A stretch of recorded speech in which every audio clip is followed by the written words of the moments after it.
Hello, Frank Shines and Umar Qureshi here again with Analytics AIML. Today we're going to talk about DMAIC.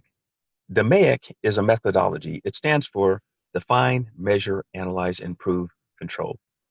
It essentially is the scientific method applied to business, whether you're using Lean or Six Sigma, but it really comes from Six Sigma and it's been combined with Lean.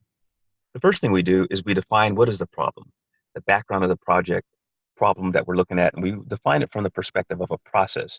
That way, we don't make an assumption that we're defining in advance a solution like a technology or buying new equipment or hiring more people. We define it in terms of what is the process because we're going to try to find a way to improve the underlying physics of the business, which is the building block, the process, the steps within the business. In this particular case, you can see the process steps laid out, right? You have what's there is known as a box. That's the first step that takes place, and there's a decision point that's taking place with the diamond, and then the next step is another activity that's taking place, and then another decision. So, for example, it might be if we're making coffee, grab the coffee cup. Um, pardon me, maybe grab the filter, and then is the water nearby? If yes, pour the water, um, pour the coffee, and then the next steps in succession. So the define phase, we're going to understand our process and we're going to define the problem in terms of the process. The process of is leading to, which results in, that'll be our problem statement. Then we'll put together our whole project charter, which includes the team members, the milestones, the objectives, the deliverables, the things that we expect to get out of that project in terms of its high-level roadmap and those sorts of things. We'll select the team and we'll bring that team together and map out the process to make sure that everyone understands from beginning to end. Here is the scope. It's going to start here, turn it in here. So if I'm making coffee, it's going to start at the point that I grab the filter for the coffee, and it's going to end at the point that I poured the coffee into a cup. A SIPOC is just a process map embedded in what's known as suppliers and inputs. So you look at who are my suppliers, what inputs do they provide to my process? So then you may have the process. In an example of the coffee, again, we'd have supplies, which would be the coffee, the filter, the machine, the coffee machine, the cup, the sugar, the cream, right?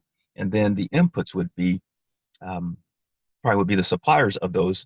So it could be perhaps whoever made that particular machine, whoever provided that particular sugar, and then the inputs are those items. They come into the process.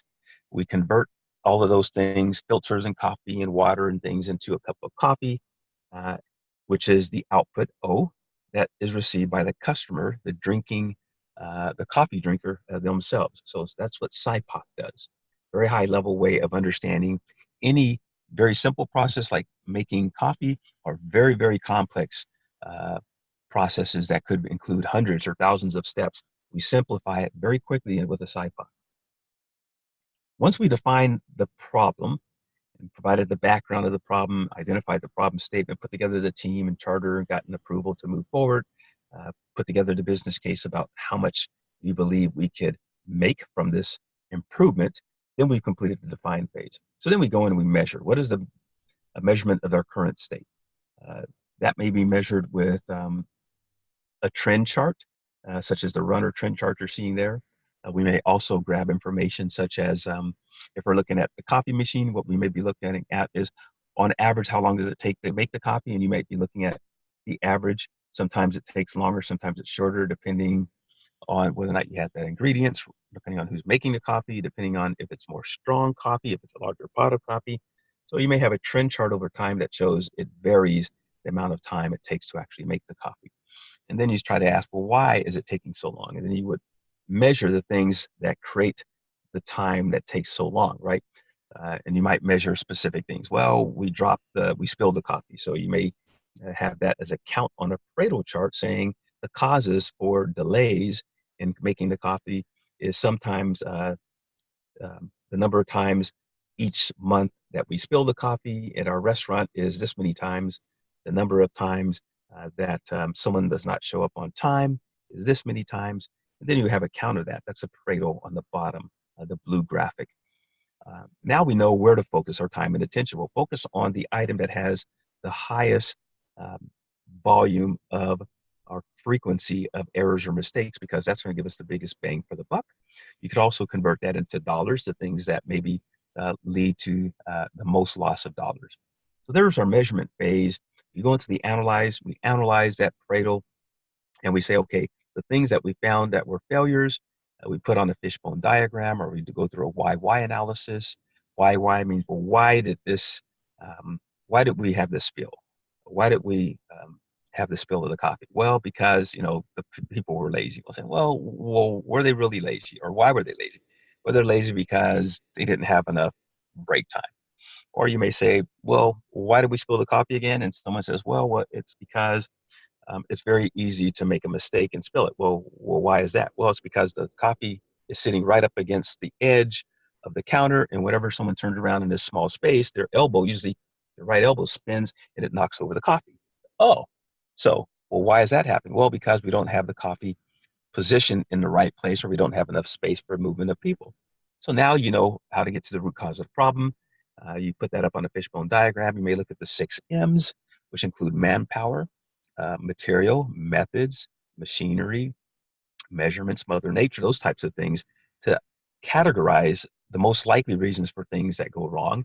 And that fishbone diagram will help you isolate those. You have your team vote on the things that you think are most likely creating a problem. Then you focus on those things that are most likely to create the problem.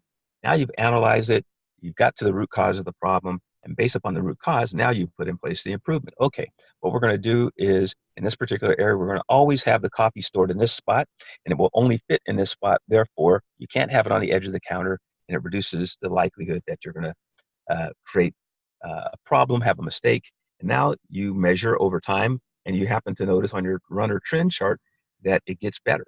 It improves, and the cycle time might drop down. And then you go back and you look at your Pareto, and you find, sure enough, uh, that large count that represented the number of times that we spilled the coffee um, has happened 0 times in the last 60 days. Before, it used to happen about 5 times every 30 days, right? So now you can clearly see that you've made an improvement. So this is the basic approach for DMAIC, right? DMAIC is define, measure, analyze, improve, control. It takes and applies a scientific method to our businesses so that we can improve problems at their core, at their root cause, so we can then control them and sustain them. In that control phase, we may use a control chart, we may use an audit, we may use follow-up training, whatever is necessary to ensure that we know that we are maintaining the improvement. Again, this has been Frank Shines, and with Analytics AI ML. Thank you very much. Have a great day.